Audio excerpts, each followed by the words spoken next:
Hello everyone, my name is Braxton Miller. I go by Braxton Miller Photo on Instagram, and this is my X2D 6-month review.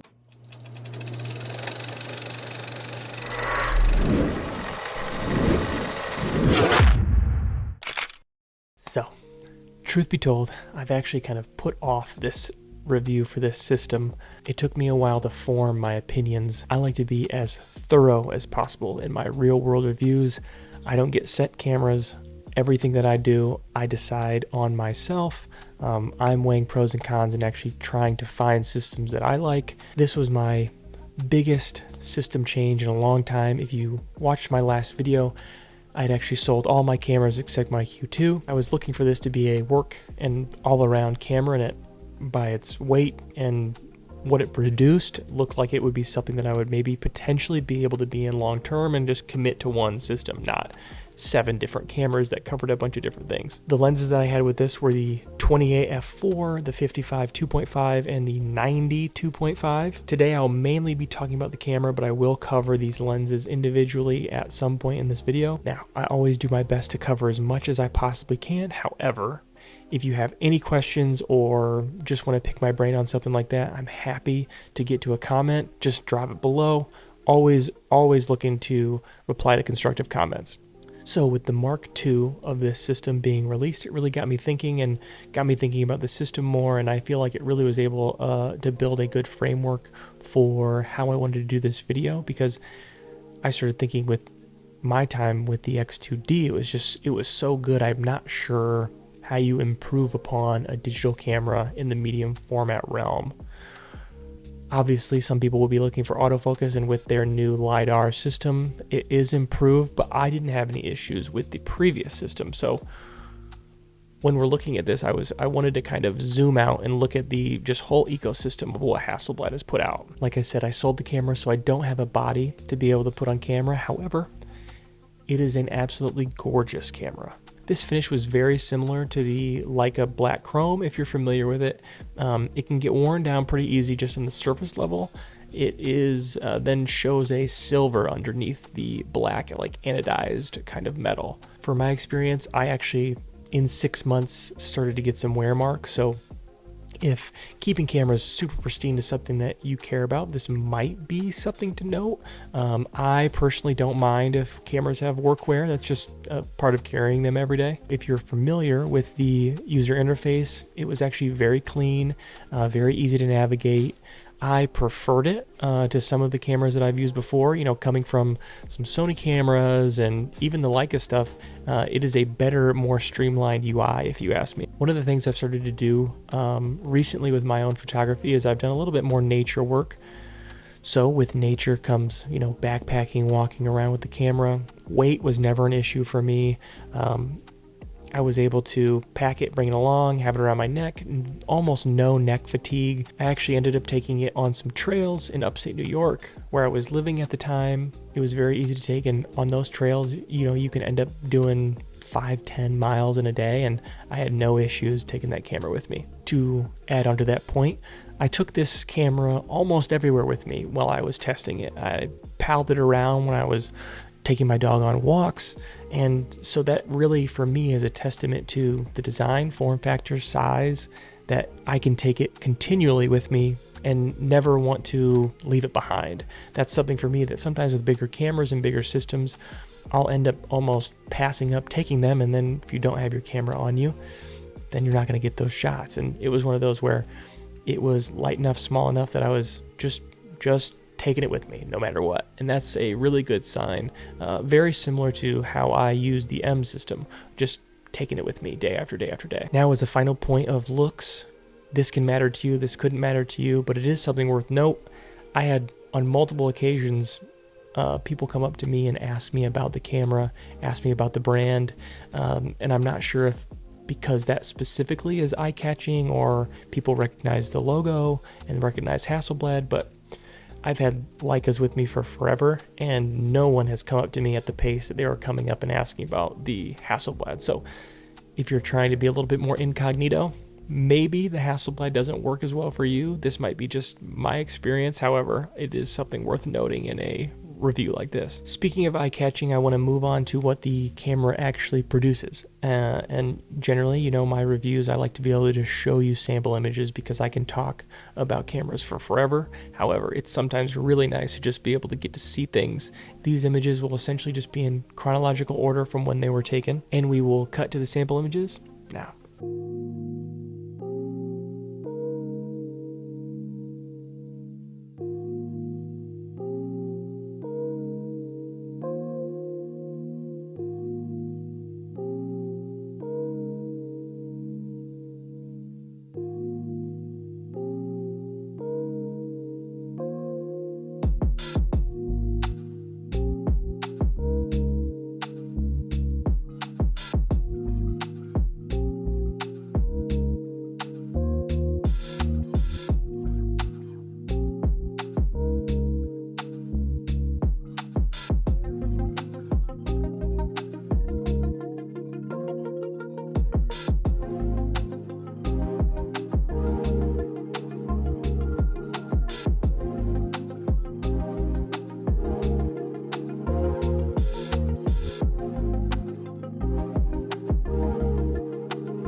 This camera produces such big RAW files that I personally was almost conserving storage space. So it started to feel almost kind of in the realm of film for me, of you knew that every shutter click and every 10 shutter clicks got you closer to needing more room. The way that I take photographs, it's extremely rhythmic. I require to like shoot tons of photos and almost bad photos to get kind of dug into a little bit of a rhythm to make more photos and make good photos. It turns my brain on to see as I'm going. The more that I negate my eye of seeing something that I might shoot, it then kind of turns me and my brain off from being able to figure out what I'm trying to shoot. Now I know that some people just don't care and they want tons of detail to be able to crop or to be able to edit, and I totally get that. So this is just kind of a real world Braxton point of view on so much data. So to piggyback on the just vast size of the files, the 100 megapixels is incredible. It's awesome to have. You can crop and then recrop again and have tons of data left over in the image, and there you can just keep zooming in more and more and more and more and see more and more of that image. I just felt like it was just so much detail that I'm almost losing detail when it's being shrunk down to an iPhone. I'm not making these big vast prints where I need a ton of detail. But again, this is an incredible camera, and if you're in the market for something like this and have the extra money for something like this, you're not going to go wrong with it. We cannot talk about Hasselblad without talking about the colors, obviously, and the colors on this thing are insane. I really feel like the skin tones were good. The only time that maybe the color shifted a little bit was when you got around 6400 ISO and you maybe underexposed it too much, but that's just more because you're introducing the grain. At base ISO, it's just unbelievable, the accuracy of the rendering of these images and the colors. It's just, it almost, again, as I've been saying, I'm just like almost baffled by how good it is. The next point that I want to bring up about this camera is the in-body stabilization. Just as a point of reference, I shoot the like a S system and have before. You can't really get away with much less than 1/25th of a second. And that's because that big shutter slaps down. So with this, no shutter slap, and I was able to hand hold it down to 1/15th of a second easily. And you definitely could go lower than that if you're able to kind of brace yourself and do it slower. It is an unbelievable advantage in low light and being able to keep your ISO down. I mentioned the ISO, but I generally don't go above 6400 in most of my cameras. It's just kind of like a rule of thumb. It's like a nice little restrictor to be able to be a little bit more creative when you want. But at ISO 6400, it's extremely crisp. The one thing that I did find, especially for my workflow, bumping up ISO actually kind of in a really nice way softens up some of the images. If you don't want all that ultra crisp detail at low ISO, you can kind of bump it up and get a little bit of a nice grain in there. Again, it's not grainy, but the Hasselblad grain is extremely nice. Again, if you're delivering it to a client, no one would notice that there's anything different about ISO 6400 versus 50, really. The normal people looking at it probably wouldn't even see any difference. Last point that I would like to get here on overall experience, I use the 28 f4. It's the small pancake style lens. It definitely is great to be able to use it when you want to be quick on the go. However, I found in my experience, unless that's exactly what you're looking for, it's not necessarily one of their better lenses. I would definitely opt to wait and maybe get one of the other wide angle lenses. Optically, it's just not as good, frankly, as the other one. So it's cheaper, and that's the point. But that is to be noted. For me, it was not my favorite one that I've used. The 55 2.5, that is, I believe, the shining star of the system. It's a workhorse, 43 millimeter equivalent. It kind of is a serve all style lens. Great for portraiture, could be great for even environmental portraiture, can do some standalone one shots, but it also is a great daily carry. It documents things well, and I would say it was on my camera probably 95% of the time. Lastly, the 92.5, one word, gorgeous. It's a 75mm equivalent. It just has the it factor. It has some 3D pop. It really looks nice, and if I was focused on just portraiture, especially working for clients and things like that, that I would, this would be a great like wedding lens. Wonderful after ceremony bride and groom style stuff, because you can get that really shallow, dreamy look. Obviously could do some detail oriented flat lay kind of style stuff, but we'll say absolutely love this lens. I think that if you were building out a kit, you wanted to get two lenses, you could maybe get the 38 and the 90 and skip the 55, or if you were just going to get one lens, I would always recommend just getting the 55.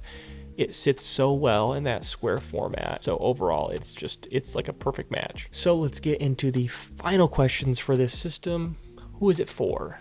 This system, I would say, probably mainly your adventure photographer, your travel photographer wanting to get extremely high resolution landscapes, architectural things, and being able to capture all of this with as much detail and as much resolution as possible. The other place that it would fit in very well is a portrait photographer or product photographer.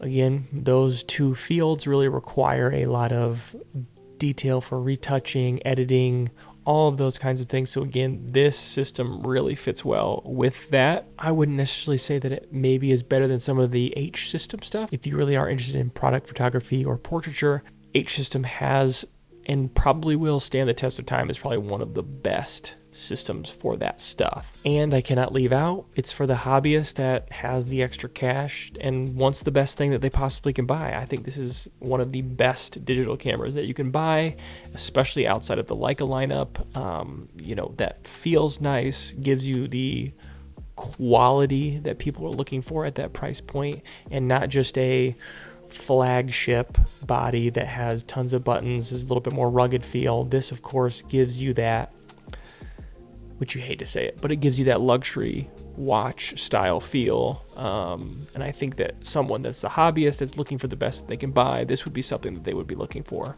Last question, which is going to resolve a topic I brought up earlier. With the X2D Mark II out, where does this camera fit? Who is it for? What's the point? Is there a point? Should you upgrade? Should you not upgrade? For me, I think honestly, not shooting the Mark II, I don't see much of a reason to upgrade at this juncture. It's just as good, slightly less autofocus potential, but at the end of the day, most people that will be buying this camera don't need the autofocus. If you were needing the autofocus, you wouldn't be looking at this system. So, to come full circle, let's just give one last statement about this camera. It is amazing. It's a feat of modern technology. Hasselblad made an incredible camera with this one, and I don't think that if you bought one, you would be dissatisfied. So that wraps up this review. I really, really hope that I was able to be helpful on this one, and if you found anything insightful, let me know. If you have any questions, let me know. Thanks for watching, and I hope to get to see you all soon.